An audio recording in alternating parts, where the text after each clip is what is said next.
Hi, welcome. I'm Dr. Sylvia Peregrino, and this is Entre Nosotras, Latina Voices. Today, I'm honored to have Lisa Soto, professor of practice at UTEP and a practicing attorney in the community, join us to discuss careers in law as part of our series on Hispanic Heritage Month. Welcome, Ms. Soto. Thank you, Dr. Peregrino. I'm really happy to be here. Ms. Soto, tell us what you do as a professor of practice at UTEP. Well, at UTEP, I'm very privileged to do a lot of things. First and foremost, work with students, many of whom are interested in law or think they might be interested in law. And I just want to highlight that at the Patty and Paul Yetter Center for Law, which is what our Center for Law and Border Studies is called at UTEP, we not only take UTEP students in terms of advising and help, but we're also very happy to help anyone in the community, whether they're a UTEP student, whether they've ever been a UTEP student, or whether they're a member of the community. Tell us a little bit about your background. Sure. So I was born and raised in El Paso, second generation U.S. My grandparents came from Aguascalientes and Durango. We grew up with a real sense of faith and ganas and hard work. Both my grandparents and my parents are, my late grandparents now, but were and my parents are business people, entrepreneurs.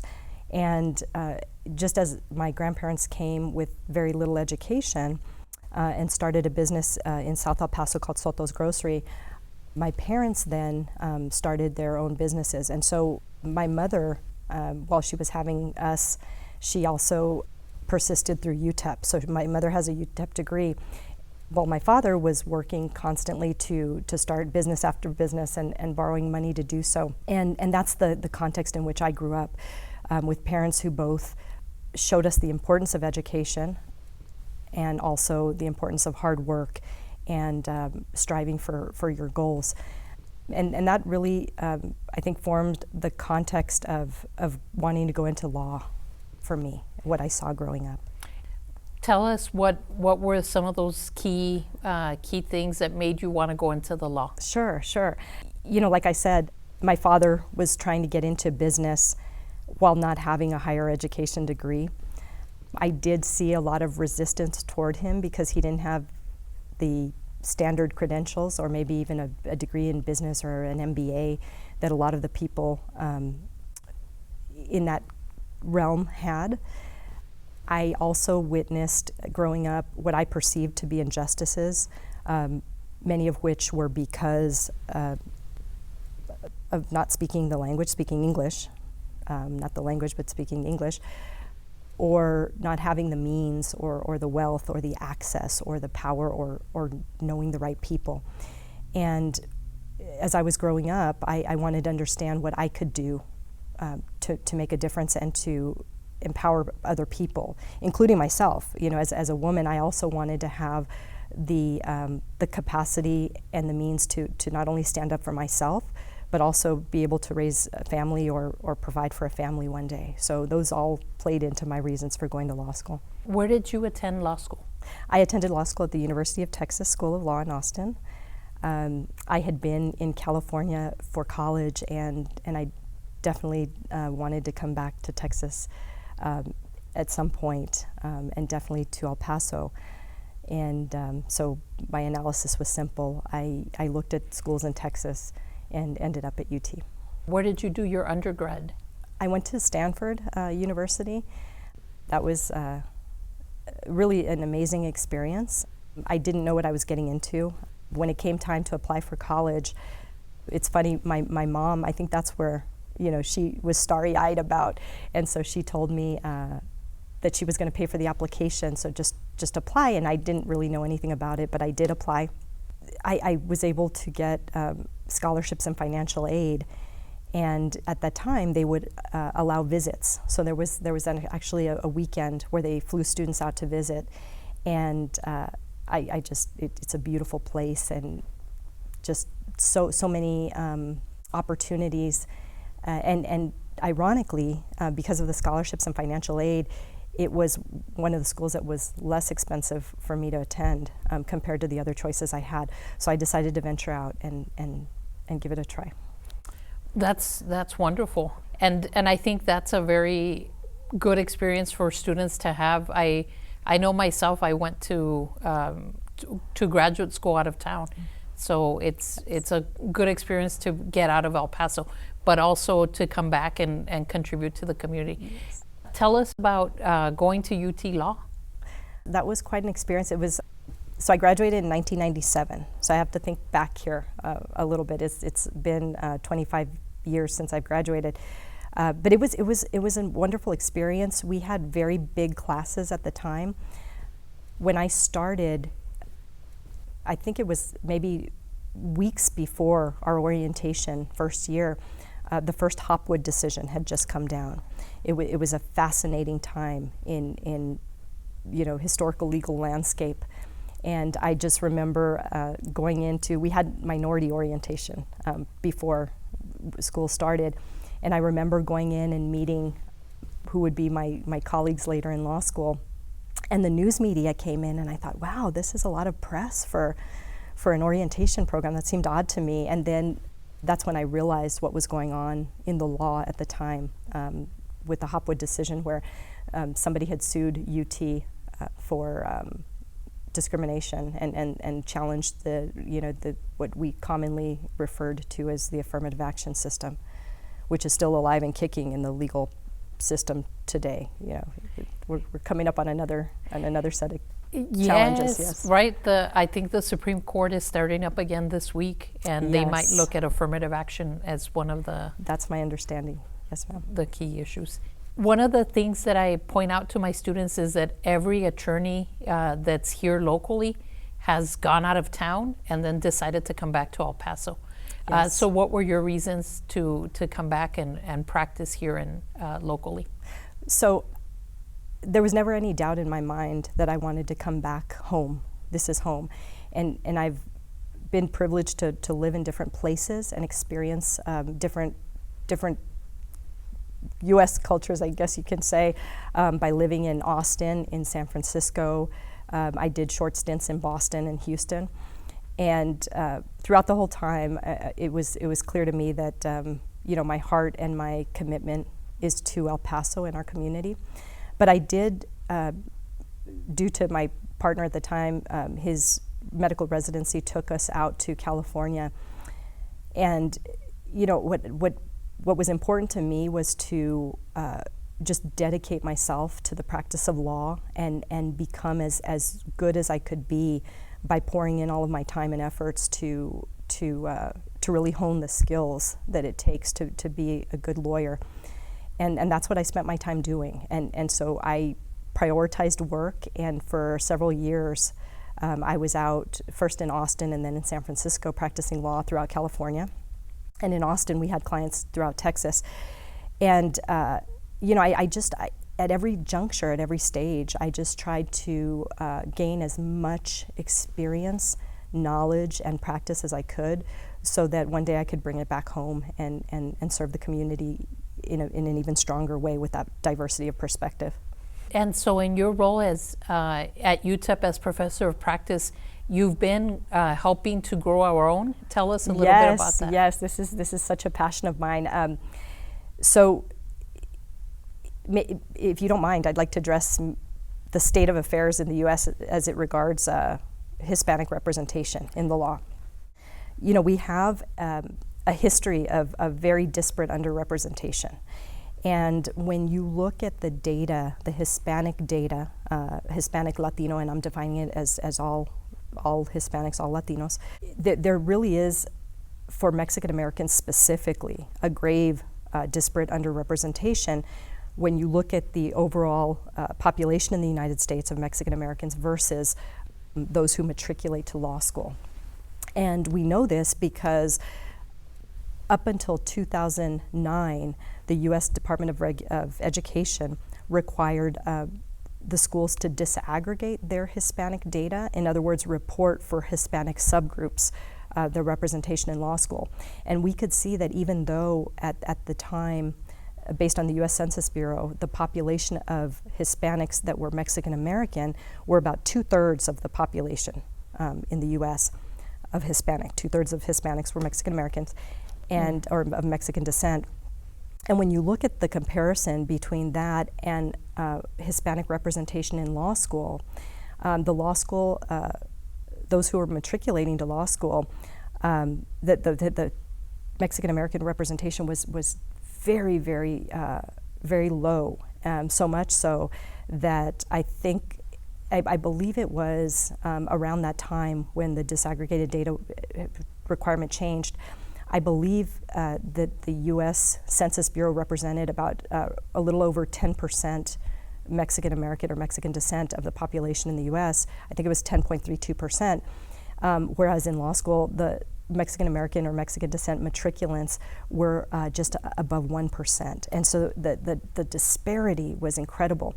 After 2009, with the exception of separately reporting Puerto Ricans, Hispanic data was not disaggregated. And so it really masked the issue of underrepresentation in our community, specifically Mexican American community.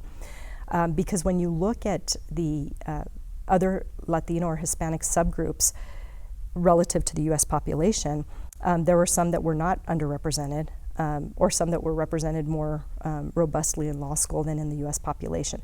So it really is something important to me to get more of our US-Mexico border students out there into the legal profession. It's a proven fact that that ability to connect culturally, experientially, linguistically makes a difference in your effectiveness as an attorney and how you're able to connect and relate to your client base.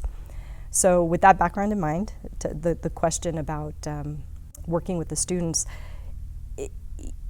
we have an amazing community of students here in our region. And I don't want to say El Paso because that's very limited. We're privileged to work with students from Juarez, from El Paso, from all over the county and the region. And, first, I think, one of our missions, our main mission, of course, at the Law School Preparation Institute is to prepare students for law school and to prepare them to successfully apply and get into law school. But we've also reached out into the community to show kids that this is an option, because not every child thinks about being an attorney, knows what an attorney is, or when they think of law, sometimes you think law enforcement or different careers, which they're all great. But our mission has been really to expose our region's students to the law and the legal profession and the ability to get a doctor of jurisprudence or Juris Doctor and go to law school. So we've reached out into the community as far down when we can as middle school, certainly high school. And at the college level, we just work with all students who think they might possibly be interested. And like I said before, we are also very happy to work with individuals in the community as well. And so tell us a little bit about the Law School Preparation Institute. Yes, we have our flagship program. So within the scope of the Center for Law, the Law School Preparation Institute is a summer institute UTEP undergraduate students are eligible for if they meet certain qualifications and then apply for the program. So you'd have to be a UTEP undergraduate student to apply for the LSPI program, and that program consists of 2 months, really summer 1 and summer 2 sessions of very, very rigorous preparation for not only the LSAT and the technical requirements as a precursor to law school, but more importantly, just the foundation for that study and for what law school is like and what to expect in law school. So our director, Dr. Bill Weaver, he teaches torts law. Our assistant director, Brent McCune, teaches legal law and justice. It's legal reasoning and the foundation for then studying for the LSAT, which he also preps students for. And then I do legal research writing, legal analysis, critical thinking, and oral advocacy. And so together we really take up a whole day of classes and projects for the students throughout the 2-month period. So some students take the institute courses in the last summer before they're going to graduate, and some take phase 1 2 summers before they graduate and then the last summer they take phase 2, which is what we recommend, really. I know that sometimes an issue in our community is that our students are working and going to school. Before, I've had students or friends that have been part of that institute. Do you still offer the stipend, or is there? You know, it just depends on the year. Our funding fluctuates from biennium to biennium based on the legislative initiatives that are put forth, and our funding comes first from that and then from the university and also from donors. We take contributions from everyone under the sun to run our programs, and it really depends on what our budget looks like in any given year. Yeah, it is a difficult thing. A lot of our students do apply for the Law School Admissions Council fee waiver, which helps with those costs. It helps defray those costs of applying to law school, which is what the stipend we would give in some years was for. So it's about taking the law school admission test. It's about applying to law school, which means that you have to send your transcripts and your credentials through the LSAC system to the law schools you're applying to. So it's a whole process. But part of what we do at the Center for Law is work with students and members of the community on advising as to how best to market yourself in that process, in the law school application process, as well as strategically choose which schools they might want to apply to. Because part of our job is to network with the law schools and gain an understanding of how flexible or not the law schools are in terms of wanting to bring students in from other areas versus being hardline on the numbers. And so what do you think is the biggest challenge for our students when they're applying to law school? And when I say our students, I'm talking about first generation college students. Yes, okay. I think it boils down in a nutshell to mindset. I'm a big proponent of instilling a growth mindset in our students. It all starts there for me. I think that if we can take ourselves out of a self-limiting context, and if we can just understand that our success in school and in our paths is not dependent upon how smart we are or are not, but instead it's dependent upon how hard we work and how persistent and gritty we are toward getting to our long-term goals. That's the first step for me. And after that, and in the context of pursuing the path, the other critical component is to understand what it takes to walk down that path.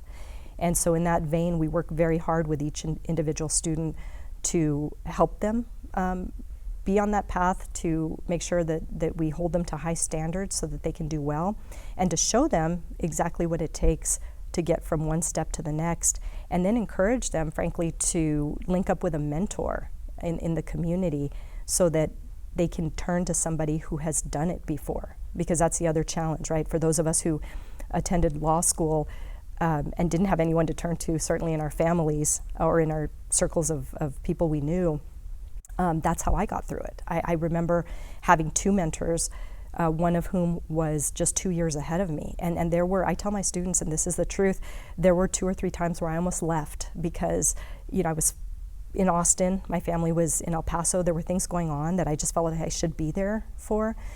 And it was hard to stay focused sometimes in law school. And when I got to those times where I was ready to leave, I just didn't want to keep going for a lot of reasons, I would call my mentor 2 years ahead of me, and he would, over the phone, sit me down and remind me all of the reasons I was there.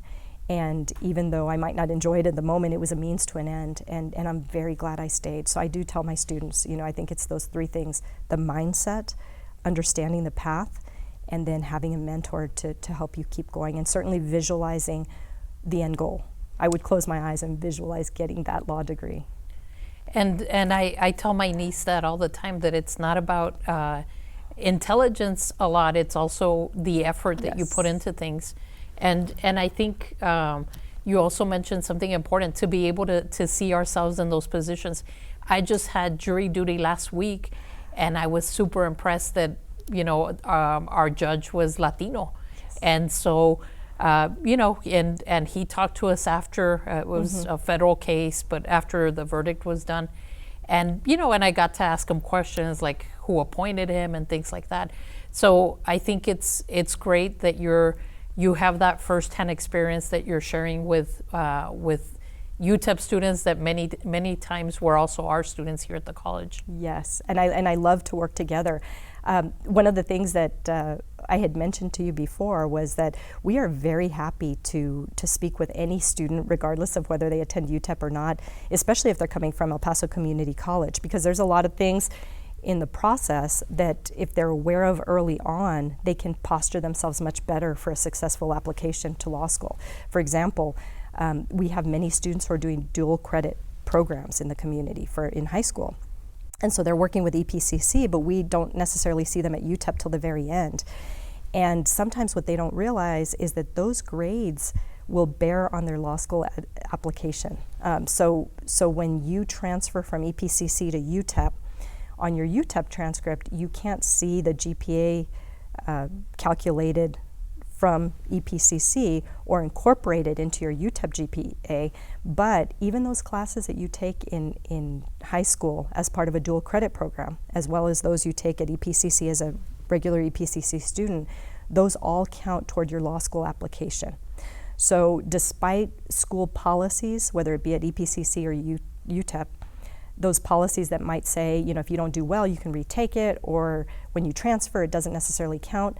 Those things all count when it comes to applying for law school, and students need to know that so that when they're in high school, they need to understand that we're shooting for A's, and you know, some B's will be fine, but once you get past that, it really has potentially a rough effect on your law school applications later, and that's something that's, you know, we don't think about at age 14, 15, 16, whenever these kids are taking the classes. But just to preserve your opportunity, you know, you really have to do your best and care about the grade. A lot of my students say, oh, well, I was 15, I didn't really think much of it, or I didn't realize the importance. But it's important that we share that with the students early on. So that would be a piece of advice that you would give absolutely the transfer students or younger or dual credit students? Yes, absolutely, absolutely. And it's so important. And like I said, we are very happy to speak with anybody, whether they're in high school, at EPCC, at UTEP, in the community. Some of the students that we've been able to help create or carve their path at UTEP or even throughout college are those students who came in, you know, cold to our office without an event or without any invitation, and just came into Miners Hall 108, where we are, and asked for help and just said, you know, law sounds cool, and what do I do? And we love that, because you don't have to have a plan. We're there to help with that. And then at the end of the day, if students change their mind, that's fine too. You know, we just want success for the students in so far as however they define success for themselves. And so are there particular majors that you would suggest the students take? So the great thing about law school is that there's no particular law school requirement for a major. You have to have a bachelor's degree, but it doesn't matter in what. We recommend to students that they do something that they truly love so that they're invested and they do very well. What they want to focus on is doing well in terms of GPA, and also try to do classes where they have to read, research, and write, because that practicing writing is a huge skill. We have a lot of challenges in the area of basic writing and grammar and writing fundamentals, and so we do recommend that. But I've had students from science to engineering to a lot of liberal arts to business. It really doesn't matter what you do. I mean, law schools certainly see more poli-sci majors than they do engineering students per se, or accounting majors, which might be more attractive because it's rarer. But I think that any major is really fine. You're shooting for a really solid performance in terms of GPA. And so I know we've talked about a lot of things, you know, is there something else that I haven't asked you about that maybe you would like to discuss? Sure. Well, just in light of, since we're talking about all the requirements, the other very important thing to build is your well-roundedness as reflected in your resume. And this is really important to discuss, I think, because some of our students come to us and say, oh, you know what, I don't really have something important to put on my resume. And I said, well, what do you mean? Well, I've worked at McDonald's for 3 years. And I said, well, that's important. That's important because it shows that you've worked, you're dependable, you're responsible, and you have that longevity there. And a lot of them have worked their way up from, just entry level to manager or shift closer or being responsible for important things. And I tell the students that the law schools will see that as important because that shows that not only those things about them, but their capacity to handle that and school. So there's no requirement that you have to have a legal internship or anything like that, although we do offer those, and I would recommend them to the extent that a student can do it. That won't preclude you from a successful application. And that's the other thing we do is we help the students highlight their capacity and all of the excellent skills and character building things that they really do get from a job along all spectrums of work and experiences. So that's, we're happy to talk to students about that. And I think one of the biggest mistakes people make in the path is not marketing themselves well.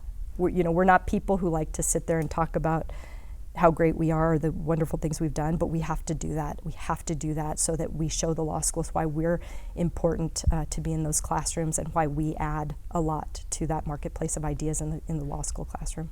And I think I see that too sometimes with our students that they don't sell themselves well on a resume. And so I think that's wonderful that you're sharing that those experiences count, right? That yes. Hard work and a good work ethic can also go a long way. I know that we've talked a lot about a lot of things, and so remind us again where they can find out information. Yes, so you can go to, the easiest way to do it really is you go to Google and put law UTEP and we'll come up. But our website is www.law.utep.edu. And there you can see all of our programming, which goes beyond just the Law School Preparation Institute itself in the summer. There are internship opportunities, community partnerships that we do where people can gain experience through hands-on work, experiential learning, and of course advising throughout the process. We will hold their hand and not so much do it, I should say empower them to get through the process as well as they possibly can. Thank you, Ms. Soto, for being our guest. I'm Dr. Sylvia Peregrino. This is Entre Nosotras, Latina Voices. Please join us in the future where we'll have more guests discussing important issues to the Latino community.